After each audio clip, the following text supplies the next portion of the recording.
পরীক্ষায় বেশি নম্বর পাওয়ার জন্য কোনো জাদুকরি শর্টকাট নেই, কিন্তু সঠিক পদ্ধতি এবং পরিশ্রম তোমাকে অবশ্যই সাফল্যের দিকে নিয়ে যেতে পারে। প্রথমে তোমাকে তোমার সিলেবাসের সবচেয়ে গুরুত্বপূর্ণ অংশগুলি চিহ্নিত করতে হবে। এই কাজটি করার সবচেয়ে ভালো উপায় হলো বিগত 5 বছরের প্রশ্নপত্র বিশ্লেষণ করা এবং যে টপিকগুলো থেকে সবচেয়ে বেশি প্রশ্ন এসেছে বা যেগুলো বেশি নম্বর বহন করে সেগুলোতে তোমাকে 90% মনোযোগ দেওয়া।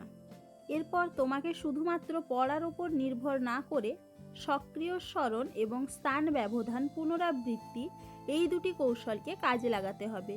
সক্রিয় স্মরণের জন্য তুমি যা পড়েছ তা বন্ধ করে মুখস্থ বলার বা লেখার চেষ্টা করো, এবং স্থান ব্যবধান পুনরাবৃত্তির জন্য আজ যে বিষয়টি পড়েছ সেটি আগামীকাল, 3 দিন পর বা 1 সপ্তাহ পর এবং 1 মাস পর একবার করে দ্রুত রিভিশন দাও। এর পাশাপাশি তোমার মনোযোগ ধরে রাখার জন্য পোমোডোরা টেকনিক ব্যবহার করো, যেখানে তুমি 25 মিনিট ধরে গভীর মনোযোগ সহকারে পড়বে এবং তারপর 5 মিনিটের একটি ছোট্ট বিরতি নেবে। এই ছোট্ট বিরতিগুলি তোমার মনকে সতেজ রাখে এবং দীর্ঘ সময় ধরে মনোযোগ ধরে রাখতে সাহায্য করে। জটিল বিষয়গুলোকে সহজে মনে রাখার জন্য চার্ট, ডায়াগ্রাম এবং হাতে আঁকা ফ্লোচার্ট তৈরি করো, কারণ মস্তিষ্ক টেক্সটের চেয়ে ভিজুয়াল তথ্য বেশি সহজে মনে রাখে। পরীক্ষার হলে সফল হওয়ার জন্য তোমার একটি স্পষ্ট কৌশল থাকতে হবে।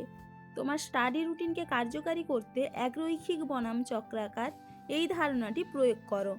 এর মানে হলো শুধু একটার পর একটা বিষয় না পড়ে তোমার প্রতিদিনের রুটিনের কঠিন, মাঝারি এবং সহজ বিষয়গুলির একটি মিশ্রণ রাখো।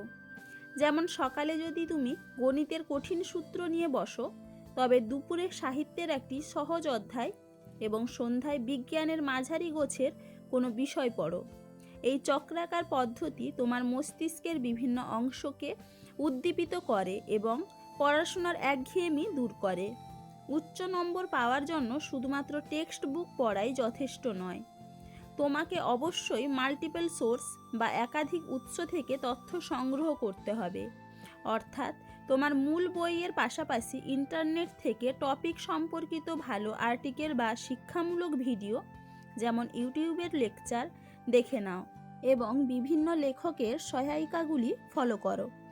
এতে তোমার ধারণাটি ত্রিমাত্রিক হয় এবং উত্তর লেখার সময় তুমি বিভিন্ন দৃষ্টিকোণ থেকে তথ্য যোগ করতে পারো, যা তোমার উত্তরকে অন্যদের থেকে উন্নত করে তোলে।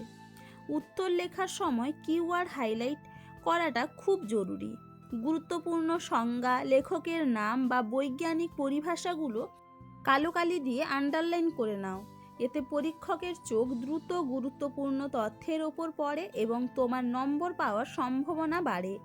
এছাড়া নিজের দুর্বলতম বিষয়গুলো চিহ্নিত করার জন্য নিয়মিত মক টেস্ট দাও এবং পরীক্ষার সময় যে ভুলগুলো করেছো তার কারণগুলো লিখে রাখো। এই ভুলগুলোই হলো তোমার আসল শিক্ষক।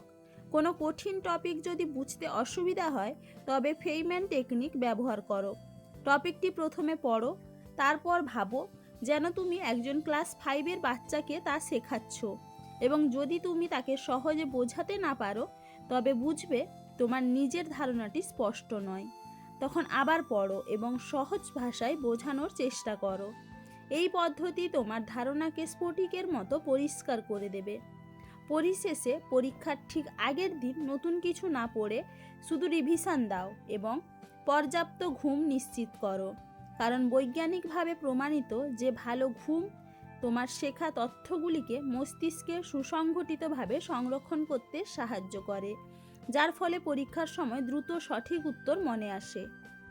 পরীক্ষার হলে প্রশ্নপত্র হাতে পাওয়ার পর প্রথম 5 মিনিট মনোযোগ দিয়ে পড়ো এবং সহজ প্রশ্নগুলি প্রথমে চিহ্নিত করে সেগুলোর উত্তর আগে দাও।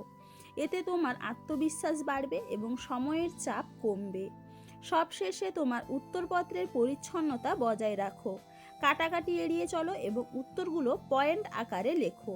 যেখানে প্রয়োজন সেখানে চিত্র বা ডায়াগ্রাম ব্যবহার করো, কারণ একটি সুসংগঠিত উত্তর পরীক্ষকের কাছে ইতিবাচক ধারণা তৈরি করে এবং তোমাকে বেশি নম্বর পেতে সাহায্য করে। এই কৌশলগুলি নিয়মিত অনুসরণ করলে তুমি অবশ্যই তোমার পরীক্ষায় কাঙ্ক্ষিত ফল পেতে পারো। ভিডিওটি তোমাদের কেমন লাগলো অবশ্যই কমেন্ট করে জানাবে এবং স্টাডি বিষয়ক আরও নতুন নতুন ভিডিও পাওয়ার জন্য চ্যানেলটিকে অবশ্যই সাবস্ক্রাইব করে দেবে।